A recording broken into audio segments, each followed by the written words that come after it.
Hello friends, good morning all of you. कैसे हैं आप लोग। तो दोस्तों आज हम पढ़ेंगे रिकैप के बारे में। रिकैप जो कि आप सभी लोगों को मैं बताना चाहूँगा। अभी तक मैंने कम से कम 8 से 10 ऑर्गेनाइजेशन जो इंटरनेशनल ऑर्गेनाइजेशन है सारे मैंने अभी तक कवर कर दिया है दोस्तों। तो जो लोग भी इस वीडियो को देखेंगे पहले उन सारे वीडियो को देखने के पश्चात इस वीडियो को देखेंगे तभी आपको अच्छा फ़ायदा होगा और आपके समझ में भी सारी चीज़ें आएंगी, क्योंकि हर वीडियो किसी न किसी वीडियो से जुड़ी हुई हैं। हर वीडियो जो है पिछले वीडियो से लेकर अगली वीडियो तक उनका जुड़ाव कहीं ना कहीं हुआ है। इसलिए मैं आप सभी लोगों से आग्रह करना चाहूँगा कि यदि आप इस क्लास को देखने से पहले आप प्रीवियस सारी क्लास को देखिएगा, तब आपको यह क्लास बहुत अच्छे से समझ में आएगी। दूसरी चीज़ें मैं आपसे बताना चाहूँगा कि इस क्लास के आप लास्ट तक बने रहिएगा, तब आपको पूरी जानकारी और पूरा फ़ायदा तभी हो पाएगा। यदि आप 2 सेकेंड 5 सेकेंड 10 सेकेंड 15 सेकेंड यदि आप देखते हैं तो आपको पूरी बातें समझ में भी नहीं आएगी, ना मेरी बातें समझ में आएगी, ना रिकैप क्या कह रहा है इसकी बातें समझ में आएंगी दोस्तों। तो दोस्तों आप सभी लोगों से मैं कहना चाहूँगा, जो लोग भी इस चैनल पर नए जुड़ रहे हैं आप लोग सब्सक्राइब करें, और जो लोग पुराने जुड़ चुके हैं वो शेयर कर दें, और साथ ही साथ आप अपने कमेंट में ज़रूर राय दिया करें। और यदि आपका कुछ और सुझाव है तो आप भी अपने सुझाव को यहाँ व्यक्त कर सकते हैं कि सर मुझे इस तरह की क्लास चाहिए या इतना इम्प्रूवमेंट और करना चाहिए। तो मैं ज़रूर उन सभी का प्रयास करूँगा, उन सारे इम्प्रूवमेंट को लाने का प्रयास करूँगा। तो दोस्तों आइए शुरू करते हैं किसी और बात की चर्चा ना करते हुए। तो कहा जा रहा है रिकैप RCEP के बारे में कहा जा रहा है। सबसे पहले हमें जानने की आवश्यकता है कि इसका फुल फॉर्म क्या होता है। RCEP का फुल फॉर्म जो होता है रीजनल कॉम्प्रिहेंसिव इकोनॉमिक पार्टनरशिप होता है। रीजनल कॉम्प्रिहेंसिव इकोनॉमिक पार्टनरशिप, इसका जो हिंदी रूपांतरण यदि हम करते हैं तो इसका हिंदी रूपांतरण होता है क्षेत्रीय व्यापक आर्थिक भागीदारी दोस्तों। क्षेत्रीय व्यापक आर्थिक भागीदारी इसका फुल फॉर्म होता है दोस्तों। ठीक है, यानी कि इसका हिंदी रूपांतरण है। आइए जानते हैं इसके पूरे के बारे में। यानी कि क्षेत्रीय व्यापक आर्थिक भागीदारी जो है एक प्रस्तावित मेगा मुक्त व्यापार समझौता है। यह जो है एक प्रस्तावित यानी फ्री ट्रेड एग्रीमेंट है, FTA है। एक प्रस्तावित अभी जो है प्रस्तावित है मेगा मुक्त व्यापार समझौता है, जो कि यह जो संगठन बना हुआ है जो आसियान के 10 सदस्य हैं। और इतना ही नहीं दोस्तों, इसमें 6 अन्य सदस्य भी हैं, 6 अन्य देशों के भी सदस्य, 6 अन्य देश भी इसका सदस्य हैं। आसियान के 10 कंट्रीज का सदस्य हैं और 6 अन्य सदस्य भी हैं इसमें। तो कौन कौन से 6 अन्य सदस्य हैं दोस्तों, आइए जानते हैं। पहला सदस्य कौन सा है? ऑस्ट्रेलिया, चीन, भारत, जापान और दक्षिण कोरिया और न्यूजीलैंड भी है इसमें। तो ऑस्ट्रेलिया, चीन, भारत, जापान, दक्षिण कोरिया और न्यूजीलैंड भी इसका सदस्य है, किसका? RCEP का। दोस्तों नेक्स्ट बात इसमें कहा जा रहा है कि आपको ध्यान रखने वाली बात है कि इन देशों का पहले से ही आसियान मुक्त व्यापार समझौता हुआ था दोस्तों। पहले से ही इन देशों का पहले से ही आसियान से समझौता हो चुका है, मुक्त व्यापार समझौता का दोस्तों।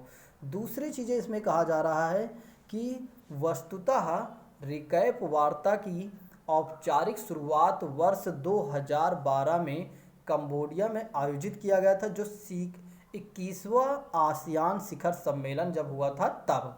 कहा जा रहा है कि रिकैप की वार्ता तब शुरू हुई थी औपचारिक रूप से तब से शुरुआत की। पहले क्या होता था? अनौपचारिक रूप से होता था। लेकिन अब क्या हुआ है, 2012 में जब कंबोडिया में क्या किया गया था, 21वां शिखर सम्मेलन आयोजित किया गया था, तब से औपचारिक शुरुआत हुई। ठीक है, तब से व्यापार से संबंधित जो भी सारी चर्चाएं हों औपचारिक रूप से शुरुआत हुई। दूसरी चीज़ें, इसे एक विकल्प के रूप में देखा जा रहा है। RCEP को एक ट्रांस पैसिफिक पार्टनरशिप यानी कि एक तरह से TPP के रूप में, यानी ट्रांस पैसिफिक पार्टनरशिप के रूप में, एक विकल्प के रूप में भी इसे देखा जा रहा है। आगे मैं इस पर एक क्लास बनाऊंगा दोस्तों, इसलिए मैं यहाँ ज़्यादा समझाने को आपको प्रयास नहीं करूँगा।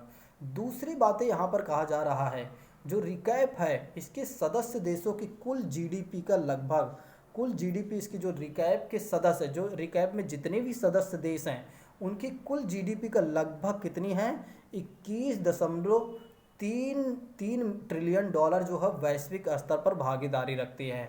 जो विश्व में जितने भी देश हैं सभी देशों को यदि मिला लिया जाए और उनमें से जो एक तरह से ये सदस्य देश हैं, इन सभी देशों को एक तरफ वह सदस्य हो जाएंगे जो इसके सदस्य नहीं हैं, और इन देशों इन जो इसमें जो सदस्य हैं इन देशों को यदि हम मिला लें तो इनका जीडीपी जो है 21.3 ट्रिलियन डॉलर है। और साथ ही साथ यह विश्व में क्या है, विश्व में 45% जनसंख्या की भागीदारी रखते हैं। विश्व की कुल जनसंख्या का 45% हिस्सा इस सदस्य देशों के पास है दोस्तों। आइए जानते हैं इसमें कौन कौन से सदस्य हैं। ठीक है, पूरी अच्छे तरीके से हम एक बार देख लेते हैं। इसमें ब्रुनेई है, कंबोडिया है, इंडोनेशिया है, लाओस है, मलेशिया है, म्यांमार है, फिलीपींस हैं और सिंगापुर है, थाईलैंड है और वियतनाम है। ठीक है, ये आपके 10 आसियान सदस्य हैं, जो आपके वियतनाम तक 10 आसियान सदस्य हैं। और इसके अलावा मैंने पहले ही बता दिया कि 6 अन्य सदस्य कौन कौन से हैं, लेकिन आप यहाँ पर फिर से देख लीजिए कि ऑस्ट्रेलिया है, दिखाई नहीं दे रहा होगा, चीन है, भारत है, जापान है, दक्षिण कोरिया और न्यूजीलैंड भी है दोस्तों।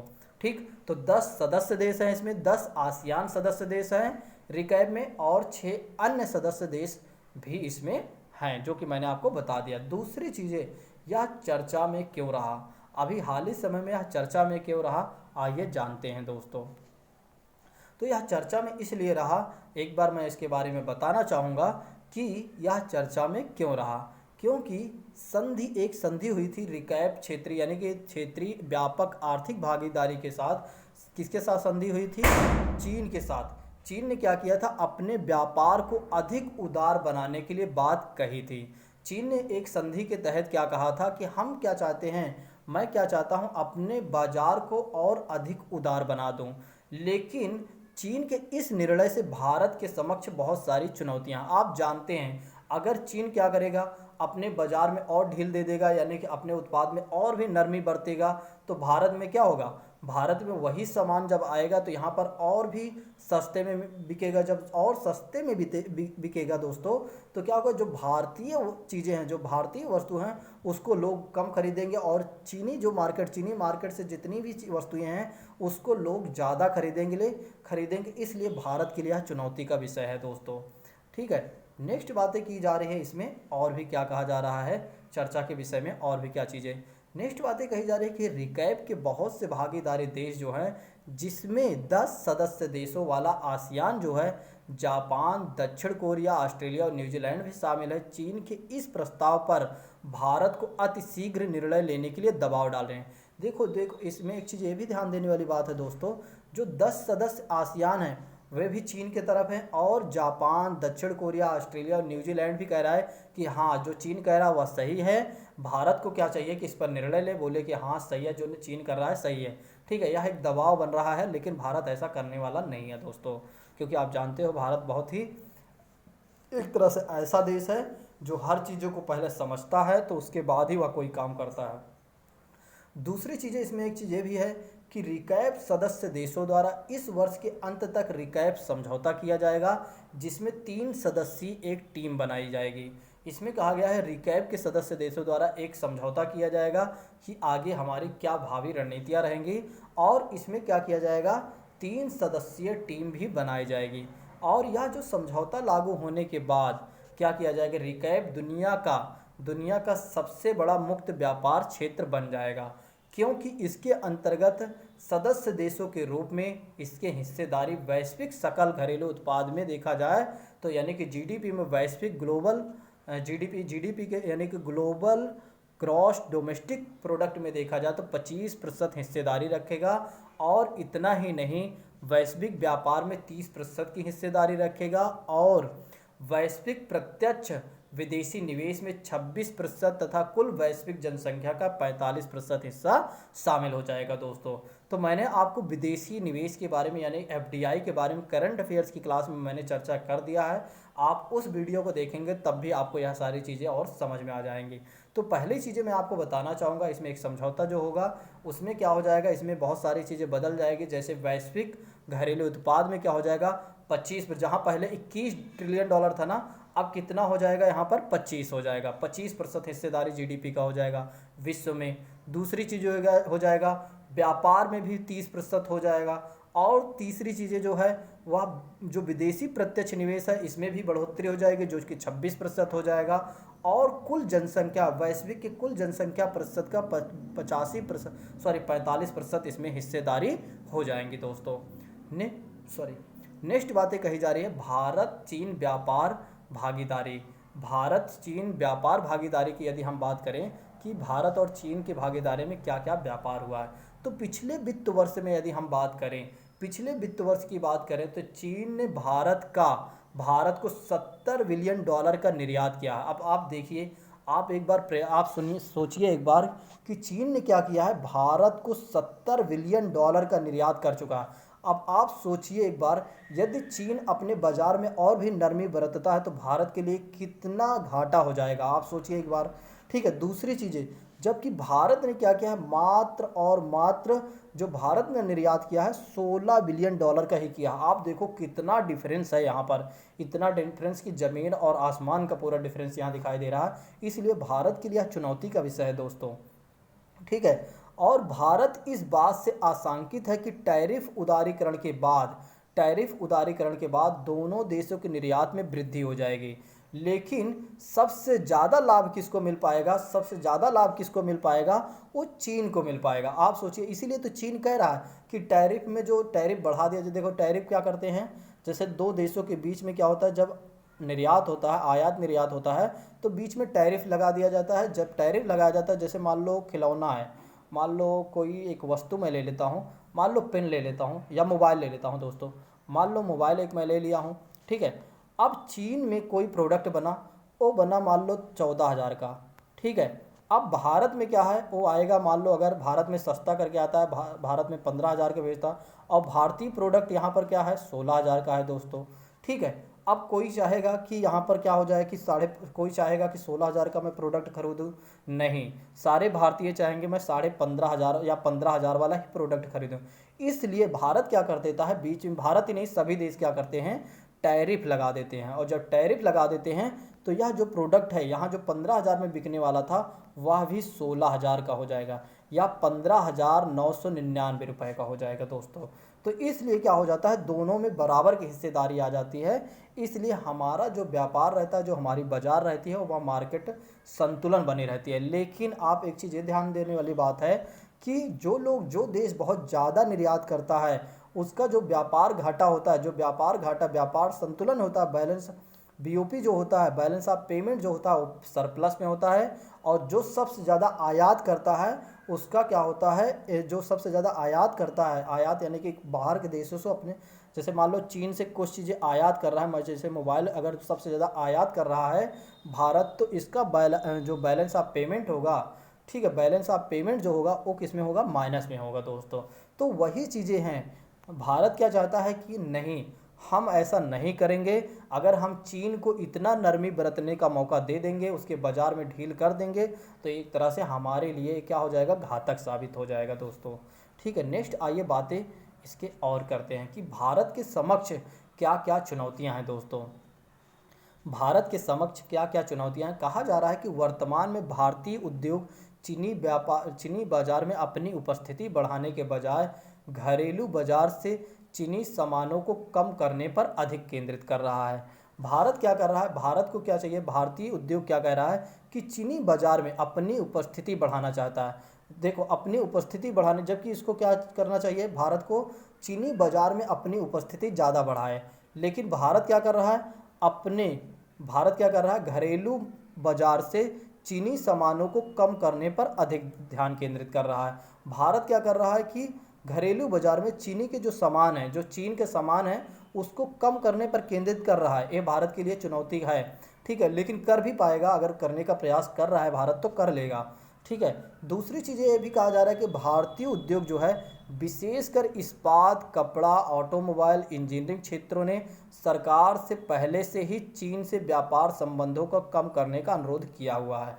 दूसरे यानी कि यहाँ पर कहा जा रहा है जो भारतीय उद्योग हैं, विशेषकर कौन कौन से भारतीय उद्योग में, जैसे इस्पात हो गया, कपड़ा, ऑटोमोबाइल, इंजीनियरिंग क्षेत्र में सरकार ने क्या किया है, सरकार से पहले से ही चीन व्यापार संबंधों को कम करने, चीन से व्यापार में जो कम करने का अनुरोध पहले से ही कर चुका है भारत एक तरह से।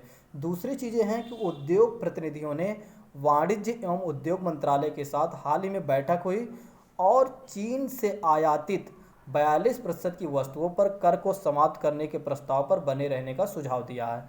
ठीक है, यहाँ पर कहा जा रहा है कि जो उद्योग प्रतिनिधियों में क्या होगा, दोनों देशों के उद्योग प्रतिनिधियों में वाणिज्य एवं उद्योग मंत्रालय के साथ क्या हुई, बैठक हुई, जिसमें कहा गया चीन से जो आयात 42% वस्तुएं होंगे उसमें करों को समाप्त करने का सुझाव दिया गया है। कि जो चीन से 42% वस्तुएं जो आती हैं उसमें कर बहुत ज़्यादा जो लगता है उसको थोड़ा सा समाप्त करने का प्रयास किया जा रहा है। ठीक है, भारत के साथ ये चुनौतियां हैं। ठीक है, ये सब चीन क्या कर रहा है, चीन अपने आप को दिखा रहा है या चीन अपने आप से बोल रहा है कि भाई ऐसा करिए। ठीक है, लेकिन भारत के समय क्या चुनौती है इस समय, भारत अपनी इंफ्रा को और अच्छा करे, अपने अवसंरचना का और अच्छा चीज़ें करे और कुछ चीज़ों में विशेषता हासिल करे और ज़्यादा से ज़्यादा चीज़ें क्या करें, निर्यात करे भारत।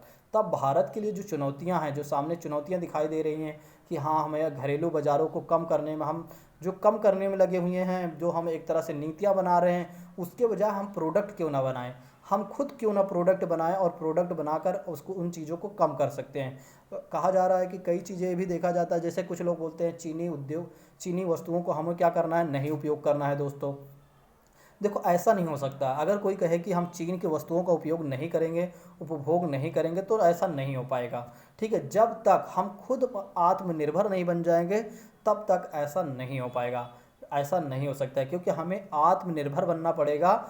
हमें खुद एक तरह से उन प्रोडक्ट को तैयार करना पड़ेगा जो चीन क्या करता है, यहाँ पर जो सस्ते में सामान बेचता है उसी रेट में या उससे कम रेट में जब हम बेचने लगेंगे, तब हमारे चीन की जो प्रोडक्ट है वो भारतीय बाजार में क्या होगा, कम हो सकेगा। जो हम नीतियों के थ्रू कम करने का यहाँ पर प्रयास कर रहे हैं, जो हम यहाँ नीतियों के थ्रू कम करने का प्रयास कर रहे हैं, उससे हम क्या कर सकेंगे, अपने प्रोडक्ट बनाकर चीनी सामानों को हम अपने बाजार में कम कर सकेंगे। दूसरी चीज़ें जो हम अनुरोध करने की बात कर रहे हैं, कम करने के लिए अनुरोध कर रहे हैं कि भारतीय चीनी को कम करने के लिए उससे हम प्रोडक्ट बनाएंगे, तो इससे क्या हो जाएगा, हमें किसी प्रकार की समस्या नहीं होगी, हम खुद भी एक तरह से सामने खड़े हो जाएंगे डट कर। तो दोस्तों आज के लिए बस इतना रखते हैं। Thank you so much. ये आपके लिए रिकैप के बारे में आज मैंने आपसे चर्चा किया। यदि आपको नहीं समझ में आया या समझ में आया तो आप ज़रूर अपना राय व्यक्त किया करें दोस्तों, क्योंकि आपका राय का मैं इंतज़ार करता हूं। तो दोस्तों आज के लिए बस इतना रखते हैं। Thank you so much. जय हिंद।